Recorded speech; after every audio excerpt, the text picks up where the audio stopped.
Okay, look, I'll drop by in about an hour to finish up the paperwork on the drug bust, and then I'll be free for the stakeout. No, I want to.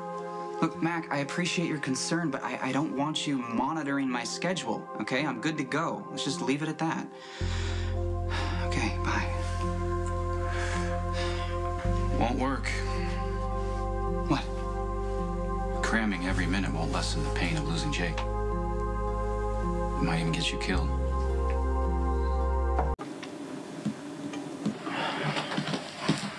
I know what you're trying to do. There's no need to analyze it. I'm working. It's what I do, you know? I mean, I'm not a prince. I can't just sit around and watch the money roll in. You're burying yourself in your work so you don't have to feel the pain of your loss, Lucky. I get that, but sooner or later that's going to catch up to you. I'm not holding anything off. I mean, that's not even possible. The pain I feel is constant, and it doesn't matter where I turn. I mean, if I think about the past and all the memories I have with Jake, it hurts. If I think about the future, the one he's not in, it hurts.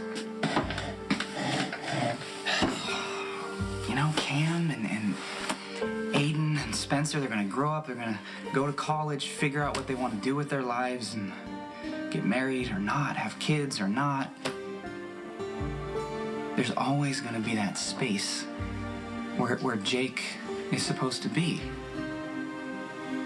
But look, man, I have to keep moving right now. It's the only thing that's stopping me from diving into the bottle right alongside my dad.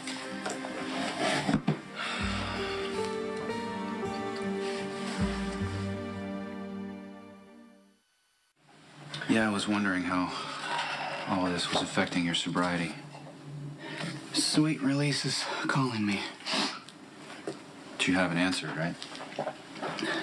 No, I haven't. Even though it feels like the only thing that'll turn off these voices of recrimination. You know, the hardest one to shut off is that voice that keeps telling me what a failure I am. But that's just not true. Well, give me a bottle of scotch, I might agree with you. Look, I promised to protect Jake, and he was supposed to be with me that night, and look what happened. Lucky, his death is in no way, shape, or form your fault. Look, it's hard to understand from the outside, and I know you're just trying to help, but it just rings a little hollow right now. Okay, that's fair enough. I ask one thing of you, and that's it. Is if you feel like you're gonna reach for a bottle or pills or whatever it is, please just call me first, so we can talk it through. You can yell at me, you can do whatever, you can say whatever you want. It doesn't matter. But just give me the opportunity to help you.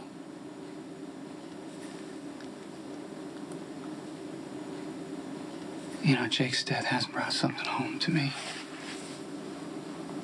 Life really is short. I mean, you waste a moment, it might be the last one that you get, so I need to tell you something, okay?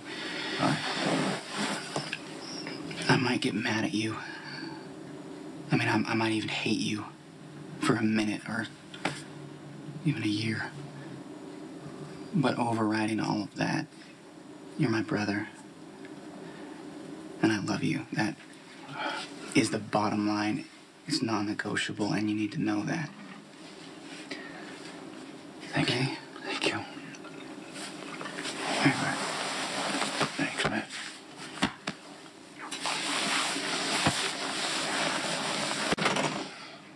Carly. Hi. Hi. Can I come in? Sure. Yeah, come on. Nice place. It's very you. Or what I would think would be your place. Sounds like you. Oh, you've never been here before, have you? No. Guess there would be no reason for that, although lots of people are finding a reason now. And you probably just want to be left alone. So why don't I just say what I came to say, and then I'll get out of your hair. I didn't mean to be rude. You weren't. Oh, good. Filter's not working real well right now, so... I'm not offended. I wanted to tell you that Jocelyn is doing great.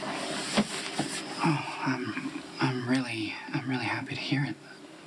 we'd be in a very different place right now if it weren't for you. And that's the other thing I wanted to talk to you about. Jason told me that you talked Elizabeth into giving Jake's kidney to Jocelyn, and there are no words to tell you how humbled and grateful I am. It helps to know that she's doing so well. We're related, and I've never done one thing for you. And in the worst moment of your life, you gave my daughter the most precious gift. You're her miracle, and Jake is her angel, and I owe you both the biggest debt. So if there's anything, Lucky, that you ever need, anything, please come to me. I think what I need to do right now is apologize to you. You owe me an apology. I jumped to some pretty harsh conclusions about you when I heard you were on the suspect list, and for whatever reason, I decided you were guilty, and I went off on this, judgmental rant about how you only care about yourself, and I'm really sorry that I did that. I'm pretty selfish sometimes. And for a few hours, I thought I was guilty. And I never felt so sick or scared in my entire life. So I can understand how Luke feels right now. He's feeling what he can, and the rest he denies. I can only imagine that you and your father have a lot of stuff to work out, and the last thing you need is unsolicited advice. So I'll just say this. Luke loves you. I know you love him. And I'm guessing your father could use you right now. And maybe reaching out to Luke will help ease your pain. Bye. Whatever you need. First of all, I want to say how sorry I am, for your loss. Yeah, thank you. I know that nothing helps. Yeah, well, people have to say something, Yeah, I guess. So listen, this is my dad. He's having a hard time, and I keep hearing how much he needs me. I'm sure he does. Well, that's the problem, because I can't help him right now. I mean, I can't sit with him and watch him drink his way through grief when drinking is what got Jake killed in the first place. I've got some idea of the roller coaster ride you're on when Michael was shot and he wasn't expected to live. I had so much grief, so much rage, that I wanted the man who put my son in that hospital bed to pay with his life. Yeah, and he did. But that's not an option. No, it's not. And I Sonny. had somebody to blame, the man who pulled the trigger. So I could hunt him down. I could take him out with no mercy. But we're talking about your dad. He would never hurt a child. What happened was a terrible accident. He could have, Jake could have easily tripped and fallen into a pool and drowned. Except he didn't. He didn't fall into a pool. He wandered into the road where he was hit by my father, who was drinking. And look, man, I can't jump on this denial bandwagon that my dad and Lulu are on. I can't pretend that alcohol wasn't a factor when it obviously was.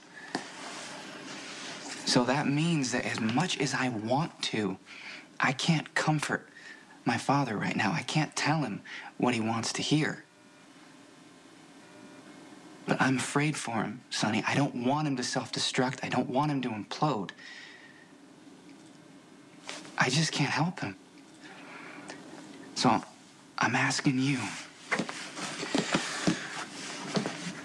can you do that for me?